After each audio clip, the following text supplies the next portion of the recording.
Chaque fois que Dieu te bénit, il faut savoir que la bénédiction que Dieu te donne, ce que je veux que nous comprenions dans cet enseignement, c'est que quand Dieu te bénit, il ne faut pas croire que Dieu te bénit rien que pour toi. Oui, bien sûr, Dieu te bénit, mais il veut aussi que quelqu'un d'autre soit béni à travers la bénédiction qu'il te donne. Beaucoup de gens vont devant Dieu pour demander à ce que Dieu le bénisse. Oui, bien sûr, Dieu va te bénir. Mais quand Dieu te bénit, il veut que quelqu'un d'autre soit béni à travers cette bénédiction. Même quand tu demandes un enfant, les femmes qui demandent un enfant, quand tu demandes un enfant, Dieu te donnera un enfant, mais cet enfant ne sera pas seulement pour toi. Ce sera une bénédiction pour quelqu'un d'autre. Ce sera une bénédiction pour le pays. Ce sera une bénédiction pour le royaume de Dieu. Ce sera une bénédiction pour l'église de Jésus-Christ. C'est ça la vision de Dieu quand il te donne quelque chose. J'espère que vous connaissez l'histoire d'Anne et Pénina. Anne était stérile. Et quand il a prié et demandé à un enfant à Dieu, elle était désespérée, mais elle a fait une promesse à Dieu. Elle a dit, si tu me donnes un enfant, cet enfant va te servir. Je vais sacrifier cet enfant pour toi. On voit bien qu'elle a bien compris comment Dieu bénit. Tout ce que Dieu te bénit, il pense à quelqu'un d'autre. Ce n'est pas seulement toi. C'est pour ça que quand Dieu te bénit, il faut rendre grâce et il faut partager ce que Dieu te donne. C'est très important de comprendre ça. Jeudi passé, on était dans 2 Corinthiens chapitre 9. Si vous lisez tout le chapitre, on ne parle que de la bénédiction matérielle. Au verset 10, 2 Corinthiens chapitre 9, verset 10, il est écrit, c'est lui qui fournit de la semence au semeur et du pain pour sa nourriture, vous fournira et vous multipliera la semence et il augmentera les fruits de votre justice. Je vous ai bien dit que dans toute bénédiction de Dieu, il y a le pain et la semence. Si tu travailles quelque part et que tu reçois un salaire mensuellement, à travers ce salaire, Dieu voit deux choses. Il voit la semence et il voit le pain. Et beaucoup d'enfants de Dieu ne comprennent pas ça et ils prennent tout pour le pain. C'est-à-dire, ils mangent tout. Tout est pour toi. Rien que pour payer la maison, pour nourrir ta famille, pour payer toutes les factures. Et ça se limite sur toi, sur ta maison seulement. Et ce n'est pas ça la vision de Dieu. Tu vas me dire, moi, je n'ai pas assez. Non, non, non, non. Dans le peu que tu as, tu dois mettre en pratique les principes de Dieu. Tu dois s'aimer. Celui qui veut être béni doit s'aimer. Il faut apprendre à s'aimer. Les enfants de Dieu doivent apprendre à s'aimer. Et on s'aime pas à la foi. On ne s'aime pas par spéculation. Il faut pas spéculer avec Dieu, mais il faut manifester la foi et la gratitude. C'est ça qui touche le cœur de Dieu. Donc au verset 10, on nous montre que Dieu fournit la semence au semeur et le pain pour sa nourriture. C'est-à-dire le pain, c'est pour la nourriture de qui? Du semeur. Donc ça veut dire que quand tu manges tout, quand tu dépenses tout, quand tu n'épargnes pas, quand tu n'aides personne, quand tu ne sèmes pas dans le royaume de Dieu, ça veut dire que tout ce que tu as reçu, c'est du pain. Tu as mangé et le pain et la semence. Alors il faut apprendre à ne pas manger la semence, parce que quand la semence est mangée, elle ne peut pas être multipliée, parce que le verset dit, il multipliera la semence. C'est très important de comprendre ceci. Dieu ne multiplie pas le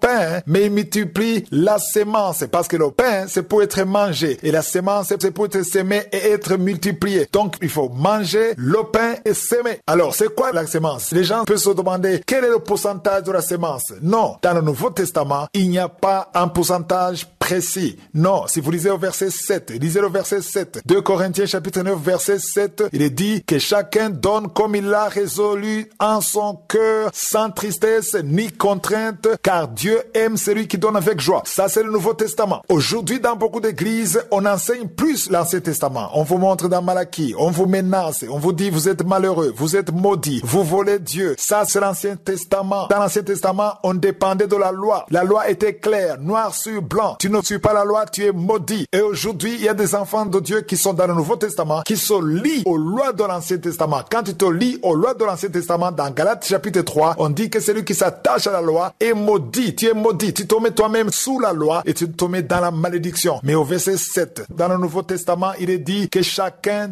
donne. Autrement dit, que chacun s'aime comme il l'a résolu en son cœur. C'est dans ton cœur. C'est toi qui décides. Et Dieu va respecter ce que toi tu décides. Il veut pas te forcer. Il n'y a pas de forcing. C'est toi qui donnes parce que tu veux adorer Dieu, parce que tu es reconnaissant. Et il faut pas qu'il y ait de la tristesse ni la contrainte, parce que Dieu aime celui qui donne avec joie. Donc, pour répondre à la question, pourquoi est-ce que Dieu bénit ses enfants? Il bénit ses enfants pour que, après avoir été béni, qu'ils bénissent aussi les autres et qu'ils bénissent le royaume de Dieu.